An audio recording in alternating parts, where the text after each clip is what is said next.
আমরা এই মুহূর্তে রয়েছি নাটোর সদরের আলোচিত সাবেক যে সংসদ সদস্য শফিকুল ইসলাম শিমুলের আলোচিত জান্নাতি প্যালেসে এবং এইখানে এই যে জান্নাতি প্যালেস যে বাসভবনটি দেখতে পাচ্ছেন এটি সাবেক একটি শিমুলের। এইটা গত 5ই আগস্ট আওয়ামী সরকারের পতনের পরেই 5 তারিখে বিকেলে এখানে কিন্তু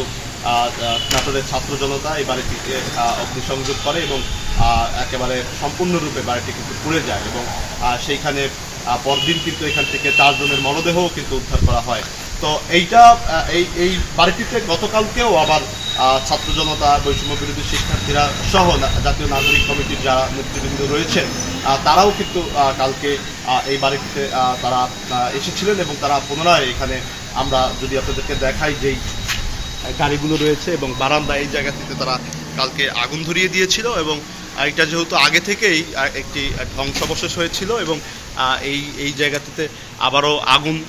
জ্বালিয়ে দেওয়া হয়। তো এইটা আর কি আপনাদেরকে দেখানোর জন্য এবং বর্তমান যে পরিস্থিতি, একটা সময় বাড়িটা যখন আওয়ামী সরকার ক্ষমতায় ছিল খুব মানুষের সমাগম এখানে আমরা দেখতে পেতাম, কিন্তু 5 তারিখের পর থেকে কিন্তু এইটা একেবারে যে এরকম ধ্বংসাবশেষ হিসাবে পরিচিত রয়েছে এবং এলাকার যে মানুষজন আমরা কথা বলছিলাম যে এই বাড়িটিতে গতকালকে রাত্রেও এখানে এবং এটা নিয়ে বিভিন্ন গণমাধ্যমে সংবাদও প্রকাশ হয়েছে, আমরা দেখেছি। তো গতকালকেও এখানে যেই বৈষম্য বিরোধী শিক্ষার্থীরা তারা এখানে এসেছেন এবং আমরা জানতে পেরেছি যে এই বাড়িটিও